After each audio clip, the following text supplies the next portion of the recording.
There's always a stranger in the background of my granddaughter's photos. The horrifying part is that I'm the only one who can see the stranger. I do not know who to tell this story to.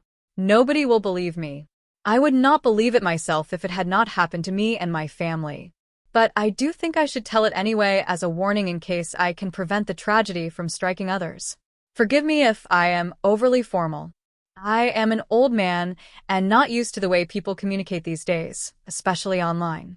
I do not do much social media. It was a friend who recommended to me to share my story here on this website where people will believe tales like yours. I do not know if he means you are especially gullible or that are open-minded, but let us assume the latter. So good. Open-minded people have read it. Let me tell you what happened to my great-granddaughter. It began 3 weeks ago. We have a habit. Little Celia and I had a habit. During the summer, she stays with her grandparents who live right up the lane. And so, in the afternoon, she always comes over for milk and cookies while I have tea, and she tells me stories about her day. Most of these stories involve her stuffed animals. She was a very imaginative child. Of course, a lot of her stories involve the characters on her iPad, too. She plays a game with animal people all living in a little town, and they do things like go shopping and plant gardens. She is very attentive to her video game garden and refuses to come out with me to tend the real garden with the strawberries I grow for her. A shame. How addicted the children are these days. She tried to teach me to play, but I just can't get the appeal. In any case, one day she was telling me a story about some characters, either from the game or her imagination. When she suddenly asked me if I'd ever met the Faceless Man, I assumed he was a character from her game. He sounds rather scary, I said. He is scary, she told me. I wish he would go away. I asked her more about this Faceless Man, but she did not seem inclined to discuss him. The next time he came up was when we were out for ice cream. As we stood in line, she suddenly peered quite hard at a tall man in a suit standing outside a nearby store. I asked her what was wrong, and then the man turned and pulled sunglasses over his eyes, and her posture relaxed. She said, I thought he might be the Faceless Man. He appears to have a face. I said, yes, she said, relieved. He's not the Faceless Man. Well, I asked her about this Faceless Man, who he is. When she sees him, she said that she mostly sees him near the park or sometimes outside the window. I asked her what his face looked like, and she gave me a most irritable look, like I had asked the stupidest question imaginable, and said, he doesn't have one. That's why he's the Faceless Man. Well, then, what does he have instead of a face? I asked, is his head a pumpkin? Like in Sleepy Hollow? In what? She asked, making me feel quite old and out of touch. I started explaining, but then she got impatient and looked it up on her little device and said, oh, the pumpkin has a face. Grandma Vern, the Faceless Man doesn't have face, not a pumpkin or anything else. Well, he must have something, I said, trying to imagine. Is it just skin with no features? No, she was becoming quite cross. That would be almost like a doll with a face rubbed off or something. He's the Faceless Man because he has no face. So what's where his face should be? Then she made a frustrating sound in her throat. Maybe you should ask him yourself. Why don't you talk to him? Well, where do I find him? He's standing behind you. This sent chills down my spine. I turned and looked around, but there was no one. Absolutely no one. And little Celia had gone back to her game. She told me not to bother her. Well, I decided this Faceless Man was imaginary. Like so many of her made-up animal friends or her video game friends who became her make-believe companions during the 4 weeks of summer that she was stuck with us old people. I could not have been more deadly, tragically wrong. Celia was not sleeping well. Her grandparents were concerned. She seemed anxious, they said, and she never wanted to go outside or do much of except play on her iPad. They took it away, and she threw a terrible tantrum. When they sent her over to me for the afternoon, she came storming in, slammed the door, and sat down without a word and began stuffing her face with the cookies I'd ready for her. What is wrong? I asked. Grandma and Grandpa took my iPad, and now he won't leave me alone. She said, who? The Faceless Man. I sat down opposite her, And it suddenly occurred to me this faceless man might be a concoction of hers used to get her away. Sort of like the dog ate my homework. She was blaming him for things in order to convince her grandparents to give her more screen time. I asked, "Why won't he leave you alone without the iPad?" She sobbed in frustration when I'm on the iPad. "He doesn't bother talking to me because I am busy. He doesn't like to be rude and interrupt. But if I'm not on the iPad, if I'm by myself walking outside or reading or doing almost anything else, he comes over and tries to get me to talk to him. And what does he say? He asks if I want to see his face. I thought you said he has no face." "He doesn't." "So how?" I bit off the question, seeing as she was getting flustered. Then I said, "Can I meet this faceless man? He doesn't like strangers." "But you aren't a stranger?" She shook her head vehemently, sat there breaking her cookie into crumbs, and then finally said, "He says he picks people when they're born, so I can't see him?" This seemed a convenient man for her to blame for all her ills. But she said, "You can see him. He's in my photos, not the close-up ones, but the crowd ones. He's in all of them." And even though this was surely a tall tale, her statement sent a peculiar chill up my spine. I was beginning to feel quite alarmed, so I asked her to show me the photographs. She told me to open Facebook. That is an app one actually have.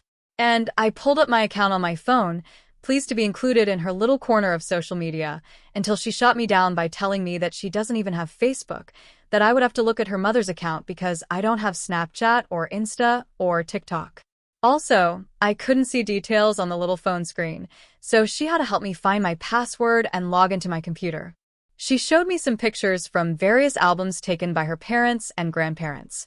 Most were close-ups of her and family. But there was one wider shot of a park, the park just up the street actually. And she pointed her finger coming to rest on the screen on a man in the background sitting on a bench with his back to us. His face, obviously, was not visible. He was wearing a suit.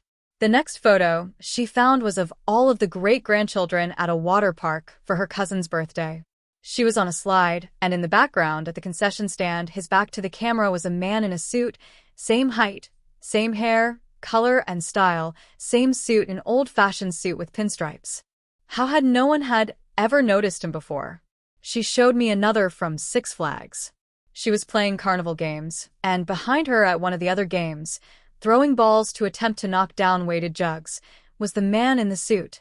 His back, as always, was to the camera, his face on scene. I was not convinced that he was actually faceless, just that she had never seen him except with his back turned. But the fact it appeared to be the same man in all these photos of her was very disconcerting. "Who was he? Have you told Mom and Dad?" I asked. She shook her head quickly. "They say I'm making him up. They don't think it's the same man. It looks like the same man to me." I frowned. "How often do you see him?" She went quiet for a long time, then finally whispered, "Every day." "Every day?" I exclaimed. "Where? Where do you see him?" "He's looking in the window." I spun to look over my shoulder. There was no one at the window, but I swear, for just an instant, I thought I glimpsed motion. The flash of a figure there, and then gone. I had a word with my children, of course, and my grandchildren, but none of them took much of what I had to say very seriously. They seemed to think I'm going senile. Celia told me that it is her opinion the faceless man can only be seen by the very young or very old, and that when he is getting ready to take you, he becomes quite persistent, trying to talk to you all the time.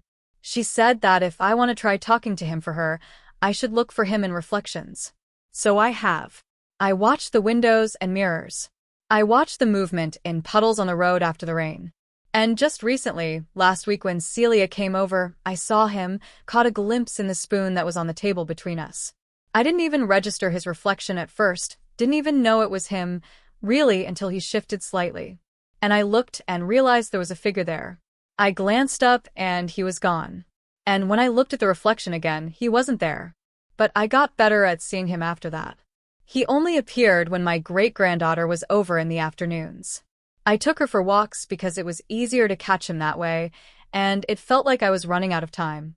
Celia was irritable all the time now. She barely spoke to me.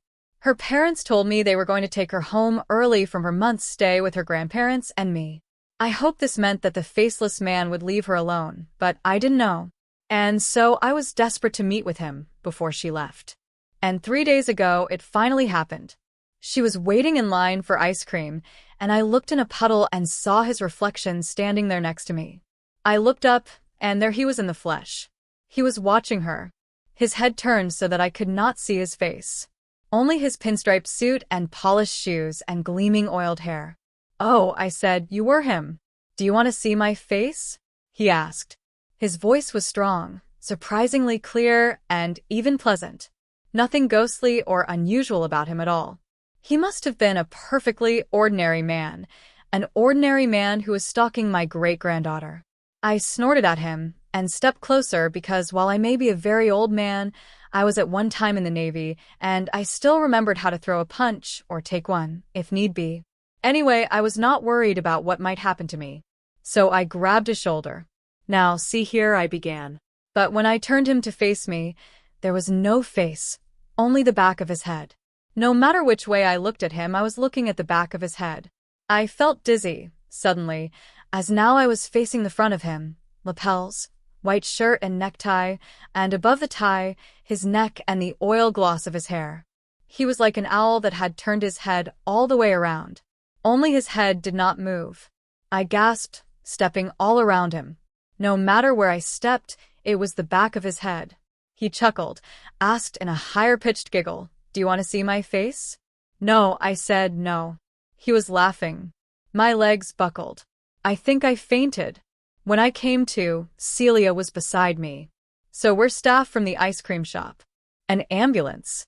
My children, her grandparents, arrived soon after. Everyone very concerned for me. But my biggest, as the paramedics looked me over, was that in the crowd, among the shoppers, I could now see him just standing there right outside a shop door. His head turned, as always, away from me, even though his torso was now slightly facing toward me, as if he were watching me. Celia's gaze followed mine, and she gripped my hand and squeezed. "What did you tell him?" she asked. "I told him no," I said to her. Celia's grandparents put her on a plane back to Vermont the very next day. Her parents picked her up. She was very glad to be reunited with them and told me over Messenger that she was happy to be home and felt much better. Her messages were very positive for a while. But then, just this morning, she sent me a message that was very frantic. It was not a very coherent message. She kept saying she made a mistake. I asked what she meant, and she told me that the first time the Faceless Man spoke to her, he asked if she wanted to see his face. She said, "Sure, I guess." He giggled and told her soon. It was always the same question, and she learned the quickest and easiest way to send him away was to say, "Sure, I guess," and he would always giggle and say, "Soon," and leave. But yesterday, apparently, he had told her, tomorrow, and now he was coming, she said. He was coming, and her father was at work, and her mother had run a quick errand grocery shopping, and she thought she'd be safe with her iPad. But it wasn't enough. She was playing games, but it wasn't enough to keep him away. He was there. "Video call me," I said. And she did, but I barely caught a glimpse of her panicked, teary-eyed face before the call cut out. I rushed to call my granddaughter-in-law to call my grandson. I told them it was an emergency, and they had to get home immediately, because Celia said there was an intruder. I did not say Faceless Man, as they would have assumed me delusional. Then I waited with bated breath. How helpless I felt all these thousands of miles away. What could I do? While I was waiting for a response, Celia messaged me, and my heart sank. My heart sank because I knew then my great-granddaughter was gone, that they would find no trace of her at all in the house or anywhere. I later asked my grandchildren if they'd check the reflections, but they thought I was speaking nonsense. Why would they believe anything from a foolish, delusional old man who fainted the other day while getting ice cream? But I know where she is and who has taken her, and while I do not know if I can ever save her, I will go and do my best. I am old, and it does not matter if I die. Shortly after the video call cut out, this is what she sent to me.